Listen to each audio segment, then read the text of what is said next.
You can't drift into success. A wake-up call. Written and published by Echo Tales. Introduction. No one wakes up one day and accidentally lives a great life. Success is not something that happens by chance. It is built through decisions, through discipline, through action taken on ordinary days. Most people do not fail because they lack talent. They fail because they drift, they wait, they delay, they tell themselves they will start tomorrow. This book is a wake-up call. It is not here to entertain you. It is here to confront you, to challenge the quiet habits that slowly steal your potential, and to expose the lies that keep you stuck in place. If you are listening to this, chances are you want more from life, more focus, more confidence, more progress, but wanting more is not enough. This book will show you why motivation fades, why comfort is dangerous, and why success is built on small, disciplined actions repeated every day.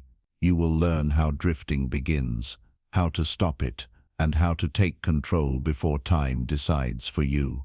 These chapters are short, clear, direct, designed to be heard, not rushed. Listen closely, reflect honestly, and most importantly, act, because the truth is simple. You can drift through life, or you can decide to take control, and that decision starts now. Chapter 1. The Silent Drift. It does not happen all at once. There is no loud warning, no dramatic collapse. The silent drift begins quietly. It starts when effort becomes optional, when standards soften, when later feels harmless. Most people believe failure is dramatic. They imagine it as a big mistake, or a single bad decision. In reality, failure is usually slow. It happens through neglect. Think about a boat on calm water. If the engine is off and no one holds the wheel, the boat still moves, not forward, just away from where it started.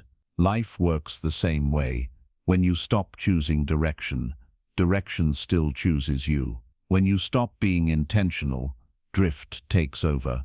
The silent drift does not announce itself. It whispers. It says things like, "You deserve a break," or "You can start tomorrow," or "This is good enough for now." And that is how years disappear. Many people are not lazy. They are tired. They are distracted. They are comfortable. Comfort is the perfect environment for drifting. Nothing hurts enough to change. Nothing excites enough to move forward. So people settle. They settle into routines that do not challenge them. They settle into habits that do not grow them. They settle into lives that slowly shrink. Here is a simple truth. You never drift into a better life. You only drift into an easier one, and easier feels good in the moment. But it costs you later. Consider the professional who once had big goals. They worked hard early in their career. They learned fast. They pushed themselves. Then life stabilized. The job became familiar.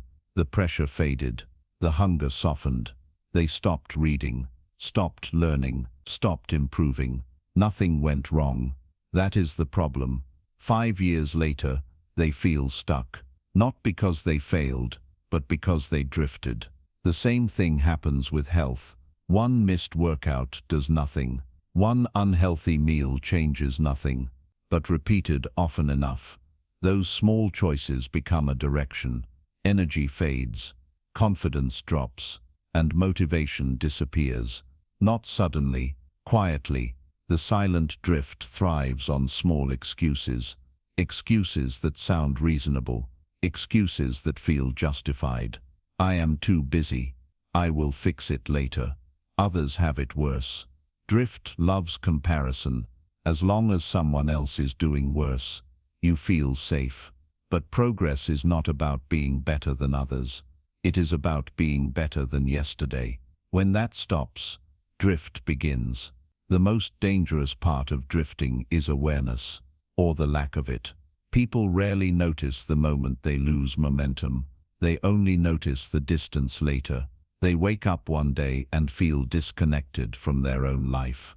They wonder where the fire went, where the discipline went, where the time went. It did not disappear. It leaked away. The silent drift does not steal your future in one move. It takes it in pieces. Minutes become hours. Hours become days. Days become years. This is why intention matters. Not once, every day.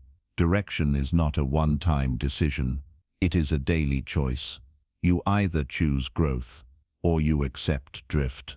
There is no neutral position. Standing still is an illusion. You are either moving forward or falling behind. Here is the wake-up call. If you are not actively building discipline, drift is building habits for you. If you are not setting standards, comfort is setting them instead. The good news is this: drift can be stopped, but it requires honesty. You must look at your routines without excuses. You must question what you tolerate. You must ask yourself where your days are actually going, not where you hope they go, not where you plan for them to go, but where they truly go. Awareness is the first interruption of drift. Once you see it, you cannot unsee it. You begin to notice the wasted moments, the unnecessary delays, the habits that serve comfort instead of growth. This chapter is not meant to shame you.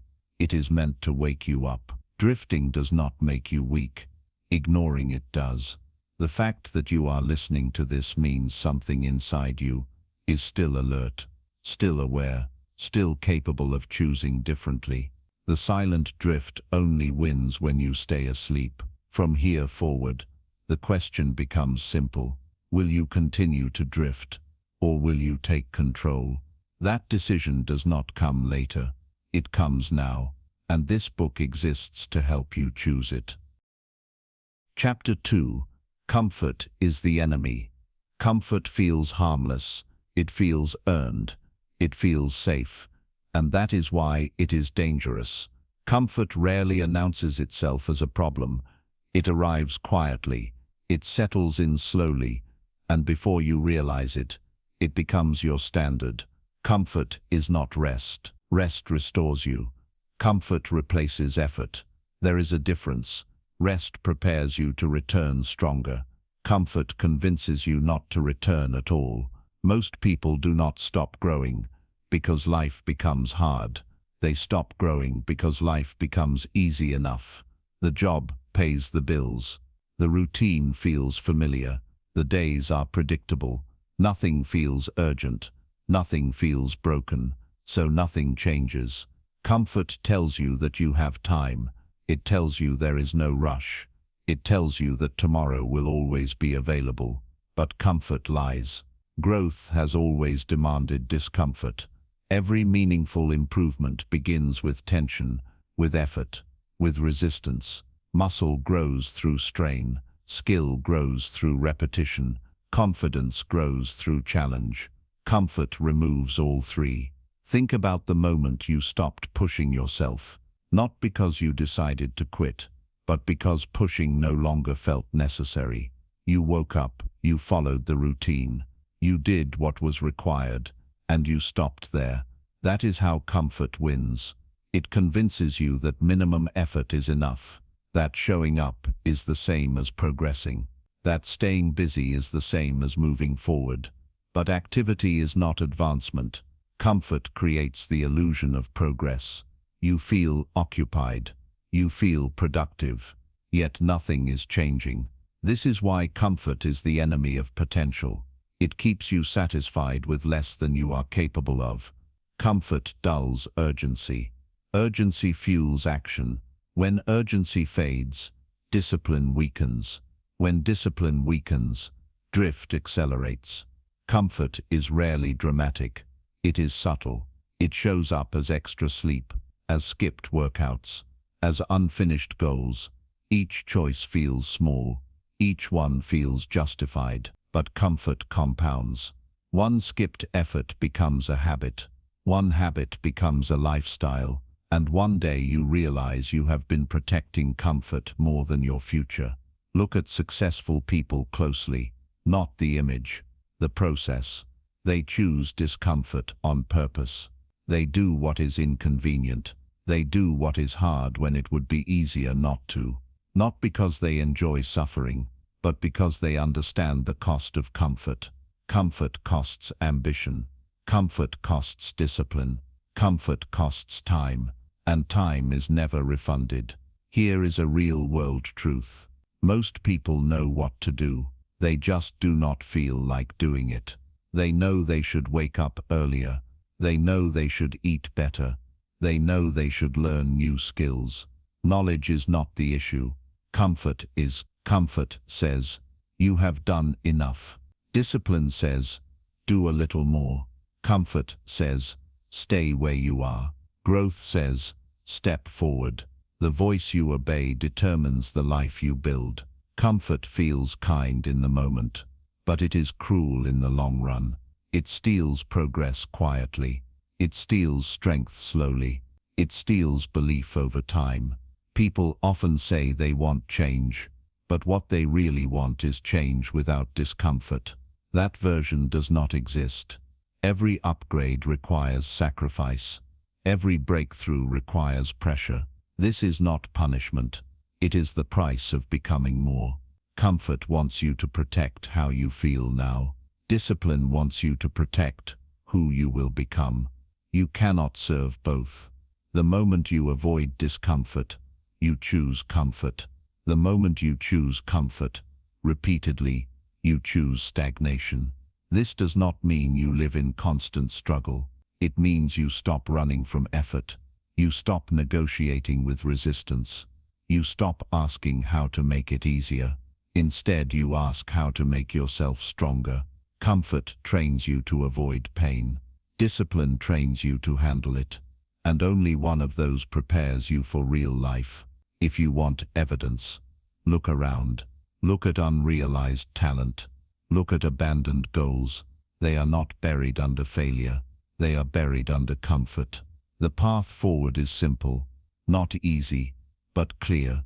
You begin by noticing where comfort controls you, where you choose ease over growth, where you delay what matters. You do not change everything at once. You change one choice, one uncomfortable action, one disciplined decision. Then you repeat it. Comfort loses its power when it is challenged. Discipline grows when it is practiced. This chapter is not asking you to suffer. It is asking you to stop hiding. Your future does not require perfection. It requires courage. The courage to feel discomfort and move anyway. The courage to choose effort over ease. The courage to become uncomfortable on purpose. Because comfort may feel like peace, but progress lives on the other side of resistance. And once you understand that, comfort stops being your home and becomes what it truly is, the enemy of everything you could become. Chapter 3. Motivation is not the answer. Motivation feels powerful. It feels inspiring. It feels like the spark that starts change. But motivation is unreliable. It arrives without warning, and it leaves just as quickly. Most people wait for motivation before they act. They tell themselves they will start when they feel ready, when the mood is right, when the energy shows up. That moment rarely comes. Motivation is emotional. Emotions change. Discipline is structural. Structure lasts. This is where many people get stuck. They watch videos. They read quotes. They feel inspired for a moment. Then life interrupts. The alarm rings. Work demands attention. Fatigue sets in, and motivation disappears. If motivation were enough, everyone would succeed. Everyone feels motivated sometimes. Few people act when motivation is gone. That is the difference. Motivation makes things feel possible. Discipline makes them happen. Think about brushing your teeth. You do not wait for motivation. You do it because it is a standard. The same principle applies to success. The problem is not that people lack motivation. The problem is that they rely on it. Motivation is a feeling. Feelings are not commands. When you obey every feeling, progress becomes optional. Here is a real example. Someone decides to get in shape. They feel excited at first. They plan workouts. They imagine results. The first week goes well, then soreness appears. Time feels tight. The excitement fades. Without discipline, the routine collapses. Not because they are weak, but because they built their plan on emotion. Motivation is best used as a bonus, not a foundation. It can start movement, but it cannot sustain it. Discipline is what carries you through boring days, through tired mornings, through moments of doubt. Those moments matter more than the inspired ones. Motivation shines in the beginning. Discipline finishes the work. Another truth many avoid. Waiting for motivation is a form of delay. It sounds reasonable. It feels responsible, but it keeps you passive. Action creates motivation, not the other way around. Once you move, energy follows. Once you commit, belief grows. The brain responds to progress, not intention. Small actions build momentum. Momentum fuels confidence. Confidence reinforces discipline. That cycle does not require motivation to start. It requires a decision. Most people overestimate how motivated they need to feel and underestimate how little action it takes to begin. You do not need to feel confident to act. You need to act to feel confident. This is why discipline matters. Discipline removes negotiation. It turns choices into habits. When something is scheduled, it gets done. When it is optional, it gets skipped. Motivation negotiates. Discipline commits. Motivation asks, do I feel like it? Discipline says, this is what I do. This shift changes everything. Life becomes simpler, not easier, clearer. You stop debating with yourself. You stop waiting for perfect conditions. You act because you decided to. There will be days you feel nothing, no excitement, no drive. Those are the days that build you. Anyone can perform when they feel inspired. Very few perform when they feel empty. That is why discipline creates confidence. It proves to you that you can be trusted. Self-trust is built through follow-through, not feelings. Each time you act without motivation, you strengthen it. Motivation fades. Identity remains. When you see yourself as disciplined, action becomes natural, not forced. This chapter is not telling you to ignore motivation. It is telling you not to depend on it. Use motivation when it appears, but never wait for it. Let discipline carry you forward, because success does not belong to the most motivated. It belongs to the most consistent. And consistency is a decision you make long before motivation shows up. That is how progress is built. Quietly, relentlessly, one disciplined action at a time. Chapter 4. The cost of doing nothing. Doing nothing feels harmless. It feels neutral. It feels like a pause. But doing nothing is never neutral. Every day you delay, something is decided for you, not by force, by default. The cost of doing nothing is rarely visible in the moment. That is why it feels safe. That is why people underestimate it. No alarm goes off when you waste potential. No warning appears when time slips away. Life simply moves forward. And if you are not moving with it, you fall behind. Doing nothing does not mean lying on the couch all day. Most people who do nothing are very busy. They work, they respond, they scroll, they repeat the same routines. They stay occupied without making progress. That is the danger. Doing nothing often looks like doing something, but nothing meaningful is changing. Consider someone who wants a better career. They talk about growth. They talk about opportunity, but they never update their skills. They never challenge their comfort. They never take the risk. They wait. They wait for the right time. They wait for confidence. They wait for permission. Years pass, not because they failed, but because they waited. The cost shows up later, in missed chances, in regret, in the quiet question of what could have been. Doing nothing always charges interest. Small delays become permanent habits. Temporary pauses become fixed patterns. The longer you wait, the harder it feels to move. This is how inertia works. Motion creates energy. Stillness creates resistance. The more you avoid action, the heavier action feels. This is why starting is hard after long delays. Not because the task changed, but because you did. Doing nothing also shapes identity, not consciously, but consistently. Each time you choose comfort over effort, you reinforce a message. This can wait. This is not urgent. This is not necessary. Over time, that message becomes belief, and belief drives behavior. People rarely lose belief suddenly. They lose it slowly, through broken promises to themselves, through goals that stay untouched, through plans that never leave the notebook. The cost of doing nothing is trust, self-trust. When you stop trusting yourself to act, confidence fades, and without confidence, even small tasks feel overwhelming. Another cost is opportunity. Opportunities favor movement. They show up when you are active, when you are visible, when you are prepared. Doing nothing keeps you invisible. You cannot be chosen if you never show up. You cannot advance if you never attempt. Waiting feels safe, but it removes you from the game. There is also a cost to your future self.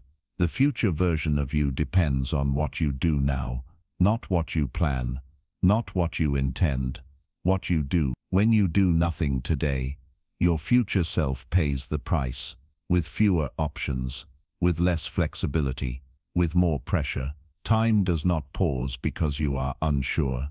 It moves forward without negotiation. This is why regret is heavier than effort. Effort hurts in the moment. Regret hurts repeatedly. Effort ends when the work is done. Regret replays when it is too late. Most people fear failure, but failure teaches. Doing nothing teaches nothing. It leaves you stuck with the same questions, the same doubts, the same dissatisfaction. At least action gives feedback. It gives direction. It gives clarity. You learn what works. You learn what does not. Doing nothing teaches you how to stay the same. Here is the hard truth. You are always paying a price. The question is what you are paying for. You can pay with effort now, or you can pay with regret later. You can pay with discipline today, or you can pay with limitation tomorrow. The bill always comes due. This chapter is not about guilt. It is about awareness. Once you understand the cost of doing nothing, inaction becomes uncomfortable, as it should be. Comfort in inaction is dangerous. Discomfort in action is productive. You do not need to make a massive change today. You need to interrupt stillness.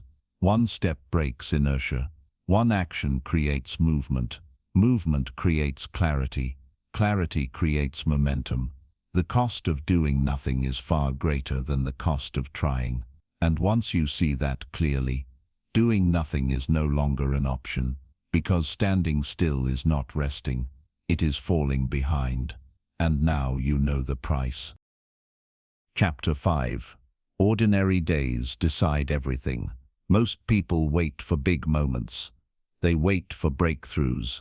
They wait for perfect conditions. But success is not built in rare moments. It is built on ordinary days, the days that feel uneventful, the days that feel repetitive, the days that feel easy to waste. These days decide everything. Ordinary days do not feel important. While you are living them, there is no pressure, no spotlight, no urgency. That is why they matter most. Big moments get your attention. Ordinary days shape your direction. Think about how habits are formed, not in extremes, but in patterns. What you do once does not define you. What you repeat does. And repetition lives on ordinary days. Most people overestimate what they can do in a short time and underestimate what small actions can do over years. They chase fast results. They ignore slow progress. Yet slow progress is the only kind that lasts.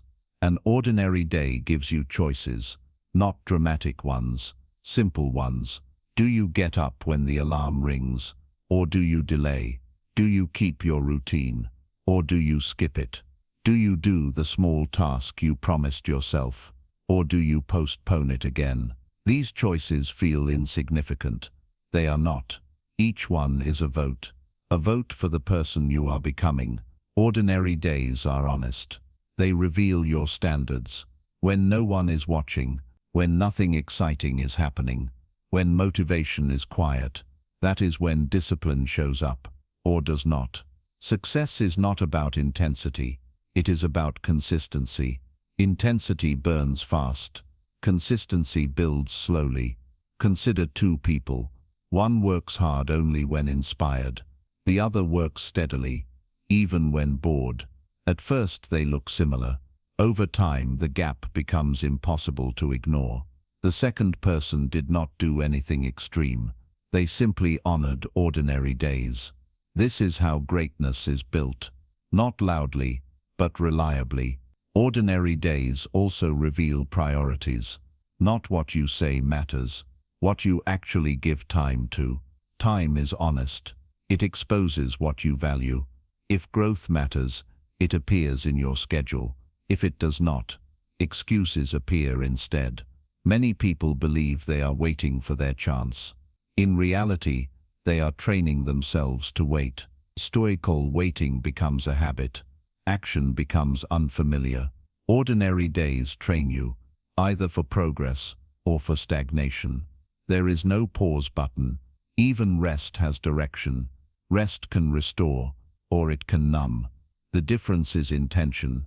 An ordinary day lived with intention builds strength.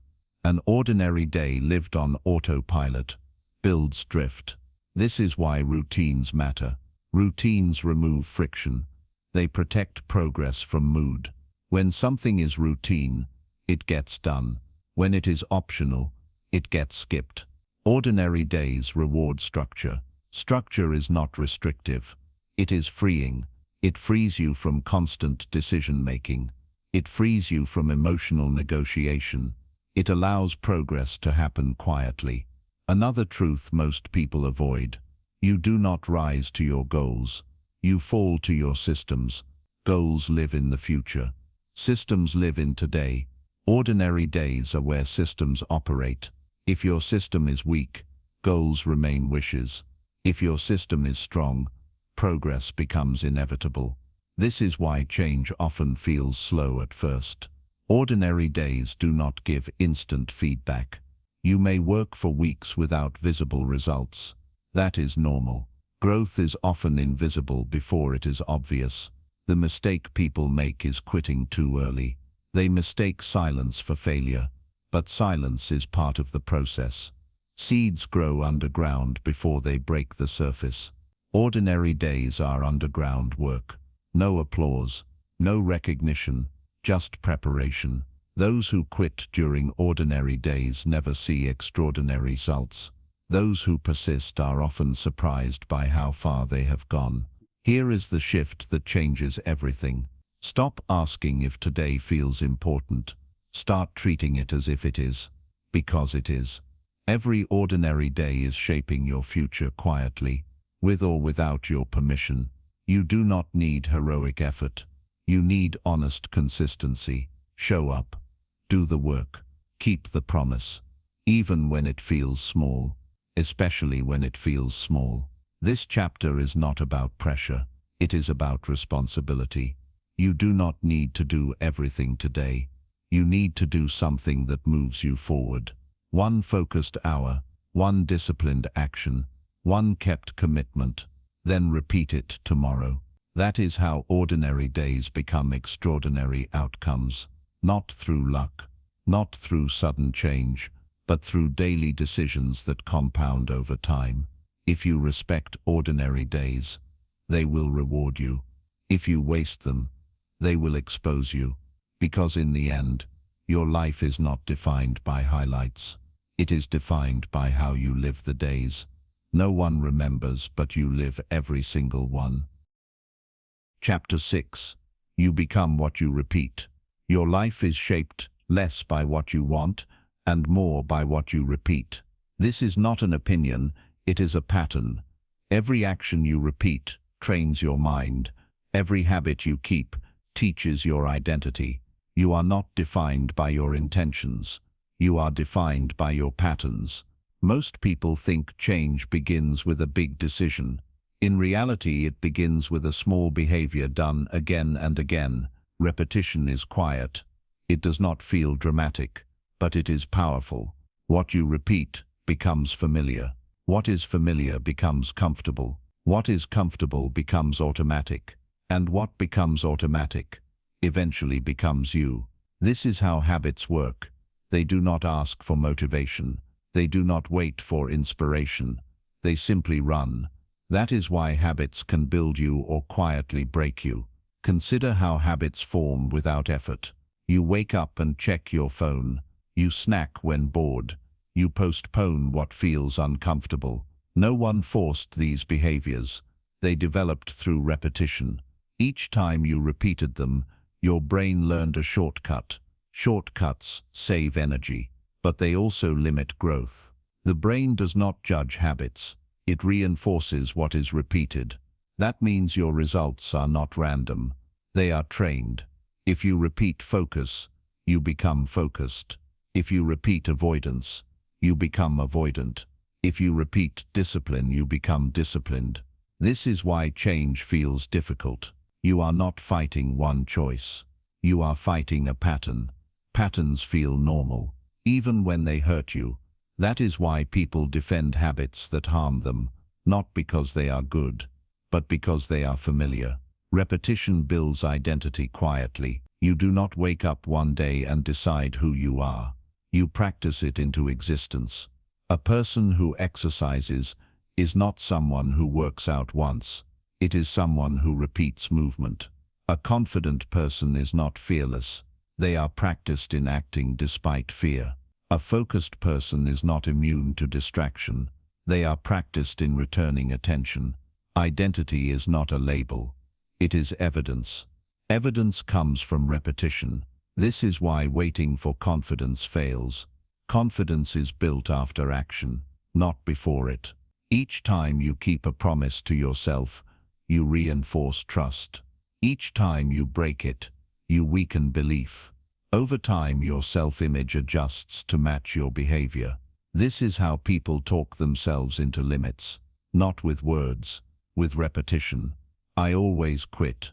I never follow through. I am just not disciplined. These statements were learned. They were practiced. And what was practiced can be changed. But change does not happen by thinking differently alone. It happens by repeating different actions, small actions, unimpressive actions, actions that feel too small to matter. Those are the ones that matter most, because repetition compounds. One disciplined choice changes very little today. Repeated daily, it changes everything. The same is true for neglect. One skipped effort means nothing. Repeated often, it becomes a lifestyle. This is why your daily environment matters. Your surroundings shape repetition. Your schedule shapes repetition. Your defaults shape repetition. If the easiest option is distraction, you will repeat distraction. If the easiest option is discipline, you will repeat discipline. You do not rise to your best intentions. You fall to your strongest patterns. This is not a weakness. It is how humans work. Once you understand this, you stop blaming yourself and start redesigning your days. You stop asking for motivation. You start building systems. Systems protect repetition. They make the right behavior easier and the wrong behavior harder. That is how identity changes sustainably. Another truth many avoid. You are repeating something right now. Whether you notice it or not, you are rehearsing who you are becoming. Every day is practice. The question is not whether you are practicing. The question is what you are practicing. Are you practicing focus or distraction? Effort or avoidance? growth, or comfort. Your future self is being trained today, not by big goals, by small repeats. This chapter is not asking you to overhaul your life. It is asking you to notice your loops. What do you do without thinking? What do you choose when no one is watching? What do you repeat when the day feels ordinary? Those answers matter more than your dreams. If you want a different life, you need different repetitions, not more intensity, more consistency. One small habit repeated beats one big effort. Abandoned. That is how change becomes real, not through force, through practice. You do not become what you wish for, you become what you repeat. And once you understand that, you gain control over the most powerful force in your life, your daily behavior, because when you change what you repeat, you change who you become. Chapter 7. Clarity comes before confidence. Most people are waiting to feel confident. They believe confidence comes first. They believe action follows. That belief keeps them stuck. Confidence is not the starting point. Clarity is. You do not need confidence to begin. You need direction. When direction is unclear, hesitation grows. When direction is clear, movement becomes possible. Uncertainty drains energy. Clarity focuses it. Think about the moments when you felt confident in the past. You likely knew what to do. You understood the next step. That understanding created calm. Calm created confidence. Confidence did not appear from nowhere. It was built on clarity. This is why vague goals feel heavy. I want to do better offers no direction.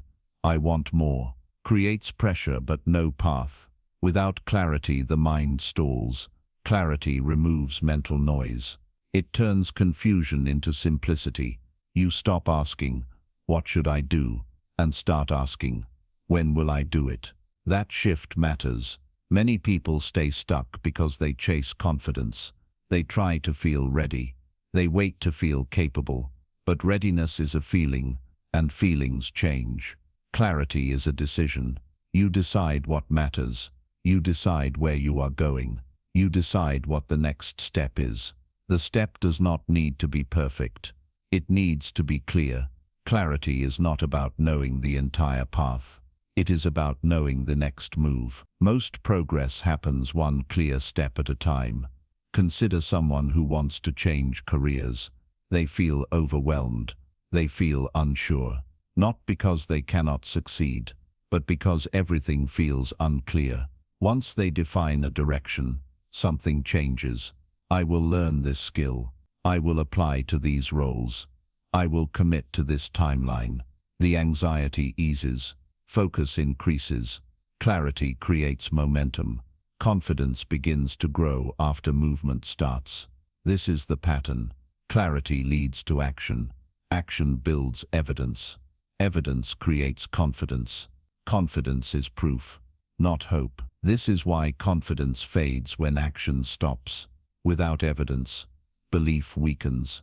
Clarity also protects you from distraction. When you know what matters, everything else becomes noise. You stop reacting. You start choosing.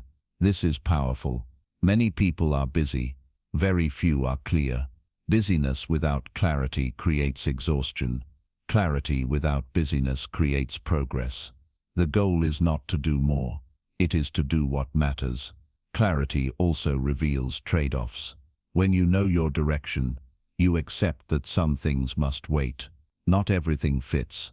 Not every opportunity is yours. This focus feels uncomfortable at first, but it is freeing. You stop chasing everything. You start building something. Another truth. Clarity requires honesty.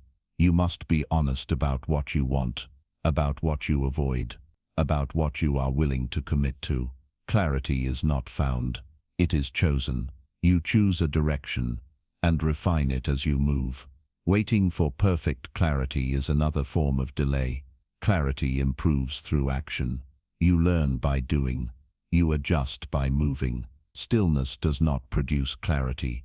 Engagement does. This is why small experiments matter.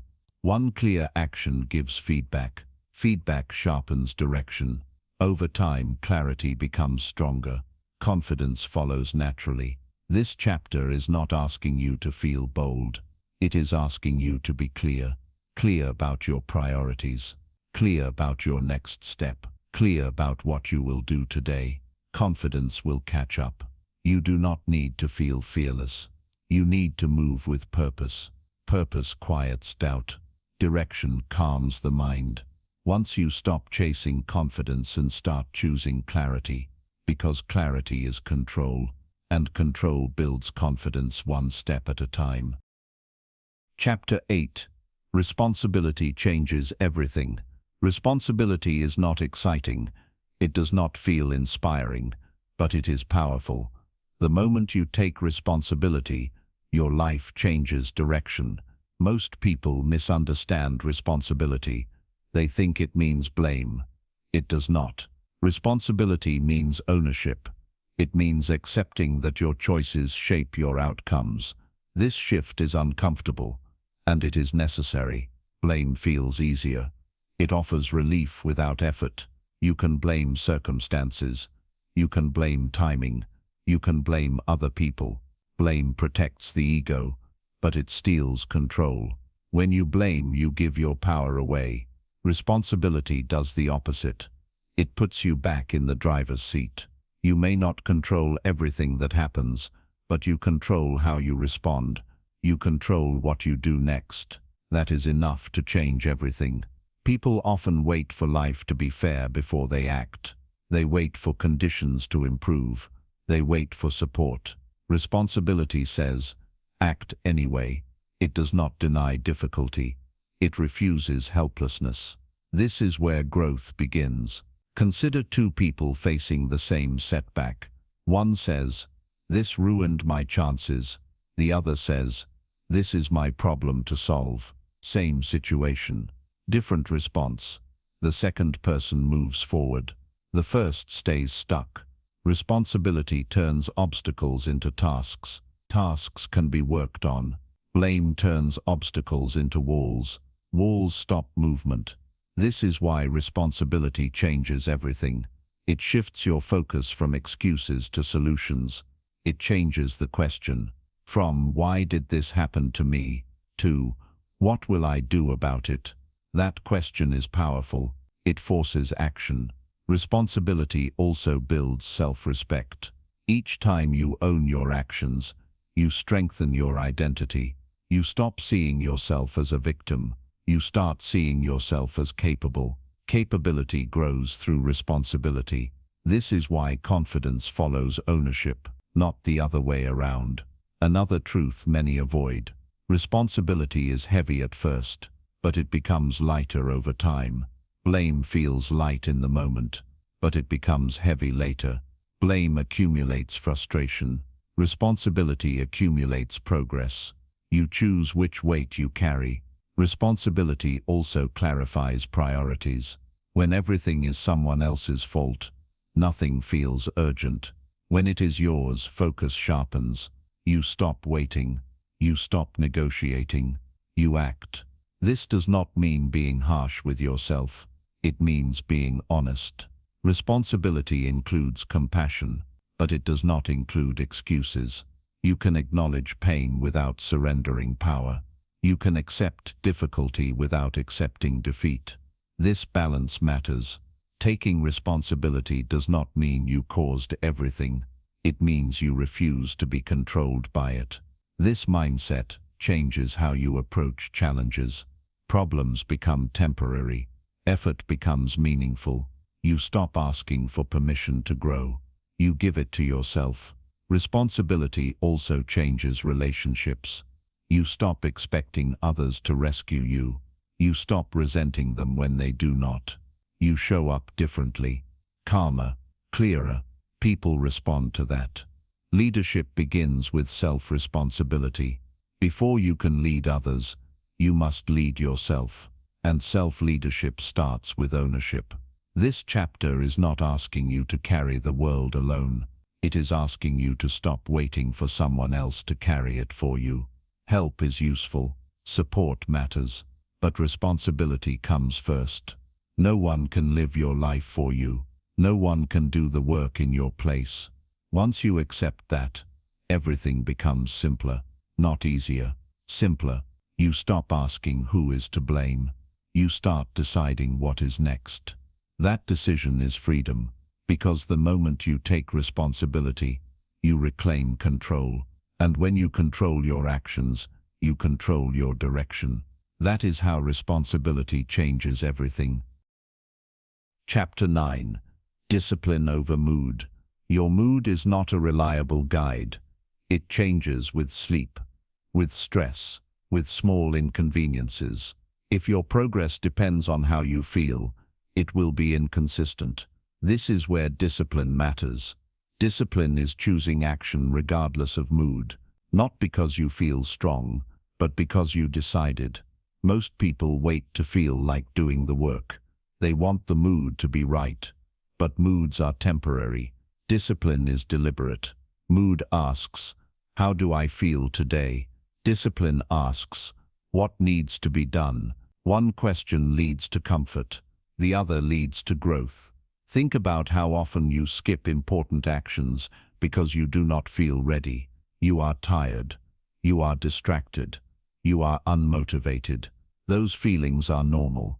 They are not instructions. If you follow mood, you follow fluctuation. If you follow discipline, you follow direction. This difference compounds. Discipline creates rhythm. Rhythm creates momentum. Once momentum exists, mood matters less. Consider professional athletes.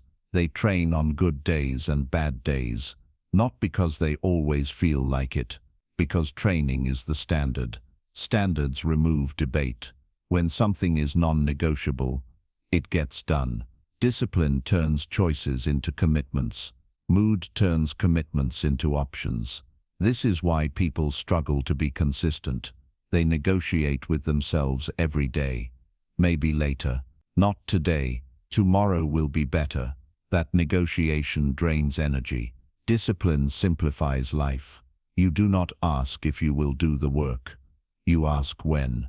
This clarity reduces mental fatigue. Another truth. Discipline does not mean pushing at full intensity. It means showing up. Some days your best is strong. Some days your best is minimal. Both count if they are honest. Discipline respects effort, not emotion. It values completion over perfection. A short workout beats no workout. Focused effort beats waiting for ideal conditions.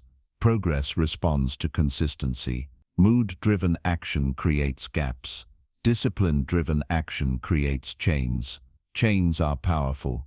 Each completed task strengthens the next one. Each kept promise builds trust. Self-trust grows through discipline. When you act despite mood, you prove reliability to yourself. That proof becomes confidence. This is why discipline feels hard at first. You are breaking a pattern of emotional obedience. But with practice, it becomes easier. Not because the work changes, because you change. Your identity shifts. You stop seeing yourself as someone who needs to feel good to act. You become someone who acts because it matters. That identity is freeing. Discipline also protects you during difficult seasons. When life feels heavy, discipline provides structure. It keeps you moving when thinking feels overwhelming. It gives you something solid to lean on. This is why discipline often saves people during uncertainty. It creates stability when emotions are unstable. This chapter is not asking you to ignore how you feel. Feelings provide information, but they do not get the final say. You can acknowledge your mood without obeying it. You can feel tired and still act. You can feel uncertain and still move forward. Discipline is not harsh. It is respectful. It respects your long-term goals more than your short-term comfort. The question is simple. Who is in charge? Your mood or your standards? Because one will lead you in circles, the other will lead you forward. Choose discipline, not because you feel like it, but because your future depends on it. And discipline works even when your mood does not. Chapter 10. Pain or regret. Every path has a cost. There is no free option. You will feel pain, or you will feel regret. The difference is timing, and the difference is purpose. Pain shows up early, regret shows up later. Pain demands effort now, regret demands explanation later. Most people try to avoid pain. They delay, they soften their standards, they choose comfort. What they do not realize is this: avoided pain does not disappear. It transforms into regret. Pain is honest. It tells you the truth in real time. Regret is quiet at first. Then it grows louder with age. Pain says, "This is hard, but it matters." Regret says, "You knew better." Pain builds you. Regret reminds you of what you did not build. This is the trade most people do not see clearly. Effort hurts. Discipline hurts. Growth hurts. But that pain has an end. Regret does not. Regret replays moments. It revisits choices. It asks questions without answers. What if I tried? What if I stayed consistent? What if I did not quit? Those questions hurt more than effort ever did. Pain happens while you are moving forward. Regret happens while you are standing still. One pushes you, the other traps you. Consider the pain of learning a new skill. It feels awkward. It feels slow. It challenges your ego. Now consider the regret of staying unskilled, watching others advance, feeling replaceable, knowing you waited too long. Both hurt. Only one helps. The pain of discipline feels heavy today. The regret of inaction feels heavier every year. Pain is temporary. Regret compounds. Pain ends when the work is done. Regret grows when time passes. This is why people fear starting. Not because they cannot handle pain, but because pain is immediate. Regret feels distant, until it is not. When regret arrives, it brings clarity. Too late. Pain teaches lessons early. Regret teaches lessons when options are limited. This is not about choosing suffering. It is about choosing purpose. Purposeful pain has direction. It leads somewhere. Regret has no direction. It circles the past. Pain strengthens character. Regret weakens resolve. People often say they do not want to struggle. What they really mean is they do not want to feel discomfort. But discomfort is the price of growth. Avoiding discomfort is the price of regret. You pay either way. This is true in health, in career, in relationships. The pain of honest conversation is uncomfortable. The regret of silence lasts years. The pain of saving money is restrictive. The regret of debt is relentless. The pain of showing up is tiring. The regret of quitting is permanent. Pain asks for courage now. Regret demands explanation forever. Regret arrives in waves. Pain can be managed. Regret cannot be undone. This is why disciplined people choose pain early. They understand the exchange. They know pain with purpose is far lighter than regret without remedy. This chapter is not meant to scare you. It is meant to clarify. You are already choosing every day, every skipped effort, every delayed decision, every avoided challenge. Those are choices. The question is not whether you will feel pain. The question is which kind. The pain of becoming who you should be, or the regret of staying who you are. One leads to strength. The other leads to sorrow. Choose wisely, because pain is a teacher. Regret is a reminder, and only one of them moves you forward. Chapter 11. Raising your standards. Your life rises or falls to the level of your standards, not your goals, not your intentions, your standards. Standards are what you accept, what you tolerate, what you allow to continue. They operate quietly, but they shape everything. Most people do not fail because they aim too high. They fail because they accept too low. They accept tired habits. They accept weak follow-through. They accept excuses that feel reasonable, and over time those accepts become limits. Raising your standards does not mean demanding perfection. It means refusing mediocrity. It means deciding what is no longer acceptable. Standards are not about what you want on your best day. They are about what you demand on your worst day. Anyone can perform when conditions are perfect. Standards reveal who you are when they are not. Think about how standards show up in daily life. Do you allow yourself to skip commitments easily? Do you tolerate distractions during important work? Do you accept being unprepared? Each just this once lowers the bar. Lowered standards feel kind in the moment. They feel flexible. They feel forgiving. But repeated leniency becomes self-betrayal. Standards are boundaries you set with yourself. They say, this is how I live. This is how I act. This is what I expect. Without standards, discipline collapses. With standards, discipline becomes natural. You do not negotiate with standards. You live by them. This is why successful people look consistent, not because they are always motivated, because their standards are clear. They show up because that is who they are, not because they feel like it. Raising your standards feels uncomfortable at first, because it requires letting go of old behaviors that once felt normal, behaviors that once felt harmless. But growth always begins with discomfort. When you raise your standards, you raise friction. You make it harder to choose comfort. You make it harder to quit quietly. That friction is protective. It keeps you aligned when emotions fluctuate. Another truth: standards shape self-respect. Each time you meet your own standard, you reinforce trust. Each time you break it, you weaken belief. Over time, your self-image adjusts. People with low standards often feel frustrated, not because life is unfair, but because they know they are capable of more.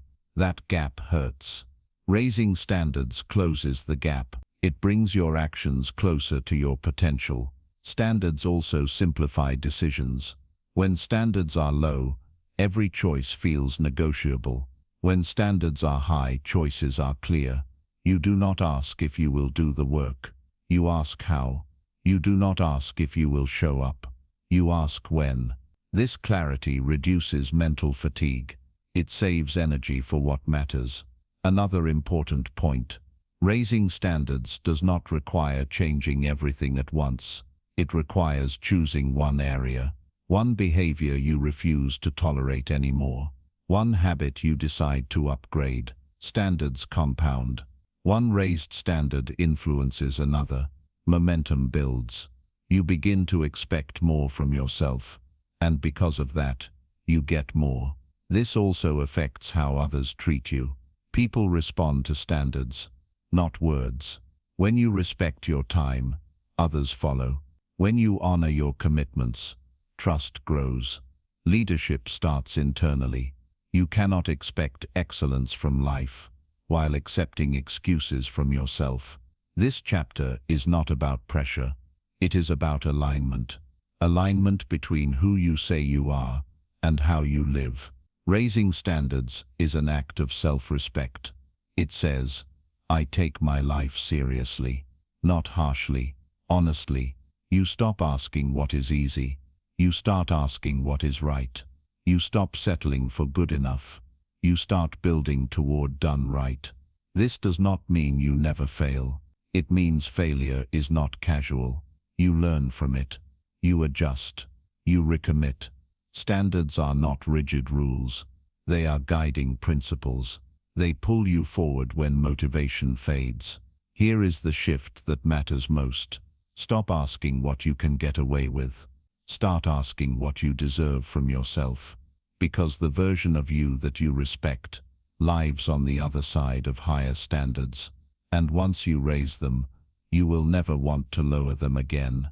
Not because life gets easier, but because you get stronger. And strength comes from standards you choose and honor every single day. Chapter 12. Time is not on your side. Time feels generous when you are young. It feels distant. It feels endless. That feeling is misleading. Time does not wait. It does not slow down, and it does not make exceptions.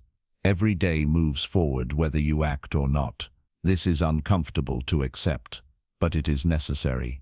Many people live as if time will adjust to them, as if opportunities will remain open, as if tomorrow is guaranteed. It is not. Time is neutral. It does not reward intention. It only responds to action. You do not lose time all at once. You lose it in pieces. Minutes spent avoiding effort. Hours spent distracted. Days spent postponing what matters. None of these feel serious alone. Together they change everything. People often say they are waiting for the right time. What they really mean is they are afraid to start. Waiting feels responsible. It feels patient. But most waiting is disguised hesitation. The right time rarely arrives. It is created through action. Time favors movement. It punishes delay. This is why people feel sudden urgency later in life. Not because time sped up, but because they became aware. Awareness often comes too late. They realize years passed quietly, without progress, without direction. That realization hurts. Time also has a compounding effect. Just like habits, early effort multiplies. Early neglect multiplies too. Skills compound. Health compounds. Relationships compound. So does inaction. The longer you wait, the more effort is required to catch up. This is not meant to discourage you.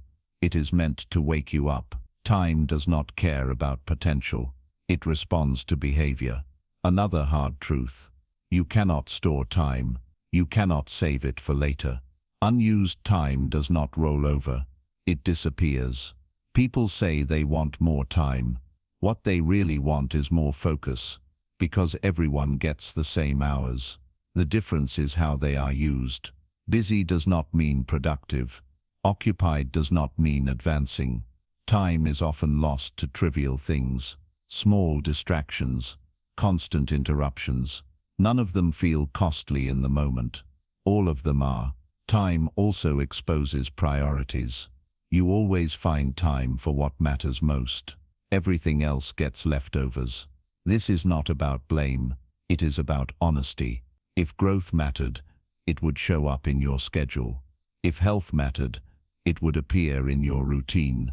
Time tells the truth, even when words do not. Another reality. Time does not heal neglect. It amplifies it. Unaddressed problems grow heavier. Ignored responsibilities become urgent. Delaying action rarely makes things easier. It usually makes them harder. Effort now saves pain later. This is why disciplined people move early. They understand timing. They act before urgency forces them. They build before pressure arrives. They respect time. Respecting time does not mean rushing. It means valuing today. It means treating ordinary hours as meaningful, because they are. You do not need to do everything today, but you do need to do something. Small progress beats perfect planning. One focused hour today is worth more than 10 imagined hours tomorrow. Time rewards consistency, not intensity. This chapter is not about fear. It is about clarity. Time is not against you, but it is not waiting for you either. It moves forward. Always. The question is simple. Are you moving with it, or letting it pass you by? Because one day you will wish you had started earlier. The only moment you can still use is now, and now is always enough to begin. Chapter 13. Becoming relentless. Relentless does not mean intense. It means consistent. It means you keep going when the excitement fades, when progress feels slow, when no one is watching. Relentless people are not always loud. They are steady. They do not rely on bursts of effort. They rely on habits. Most people quit when results are delayed. They mistake silence for failure. They assume nothing is happening. Relentless people understand something different. Progress is often invisible before it is undeniable. They stay in motion during the quiet phase. That is where momentum is built. Relentlessness is not about pushing harder every day. It is about refusing to stop. There will be days when effort feels light. There will be days when it feels heavy. Relentlessness treats both the same. You show up anyway. This mindset removes drama from progress. You stop asking if today matters. You stop evaluating your feelings. You act because action is the standard. Relentless people do not need constant validation. They do not need applause. They measure success by follow-through, not attention. This is important. If you rely on praise, momentum fades when praise disappears. If you rely on discipline, progress continues quietly. Relentlessness grows from commitment, not commitment to outcomes. Commitment to process. Outcomes fluctuate. Process remains. When you commit to process, you stop quitting emotionally. You stop restarting every time. Motivation dips. You stay. Staying is rare. That is why it works. Many people start strong. Few finish consistently. Relentless people finish because they do not stop. They adjust. They slow down. They recover. But they do not abandon the path. Another truth. Relentlessness is built through small wins. Each completed task strengthens belief. Each kept promise reinforces identity. You begin to see yourself differently, not as someone who tries, as someone who continues. That identity is powerful. Once you trust yourself to persist, fear loses influence, doubt weakens. You stop asking, "Can I do this?" You start asking, "What is the next step?" Relentlessness simplifies thinking. It reduces decisions. It reduces hesitation. You stop searching for permission. You act from alignment. Relentlessness also protects you from setbacks. When something fails, you do not collapse. You recalibrate. Failure becomes information, not identity. This is why relentless people recover faster. They do not attach emotion to interruption. They resume. Resuming quickly is a skill. Most people quit because they break rhythm once. They miss a day, then they miss a week. Relentless people restart immediately. No guilt, no drama. They understand momentum is fragile, and speed matters more than perfection. Another key shift. Relentlessness is quiet confidence. You no longer need to prove anything. You are too busy building. You stop announcing plans. You start stacking results. This creates calm. Calm allows focus. Focus allows depth. Depth produces results. Relentlessness also means patience, not passive patience, active patience. You work while you wait. You improve while time passes. You trust the process because you honor it daily. This chapter is not about pushing yourself to exhaustion. It is about removing the option to quit casually. You can rest. You can adjust. But you do not walk away. Relentless people do not have better lives because they are special. They have better lives because they stayed when others left. They stayed when progress was boring. They stayed when growth was uncomfortable. They stayed when results were delayed. And eventually, delay turned into distance. Distance from who they were. Distance from old limits. This is the power of becoming relentless. Not force, not aggression, commitment. The kind that does not negotiate with mood. The kind that honors the process daily. If you want to change your life, do not look for intensity. Build endurance. Do not ask how fast you can move. Ask how long you can stay consistent. Because success is rarely dramatic. It is accumulated. And relentless effort, applied quietly over time, will always outperform talent that stops early. Stay, stay. That is the skill. And once you master staying, very little can stop you. Chapter 14. Decide today. Most lives do not change because people do not decide. They think about change. They talk about change. They plan for change, but they delay the decision. Delay feels safe. It feels responsible. It feels like preparation. In reality, delay is avoidance. Nothing changes until a decision is made, and decisions are not thoughts.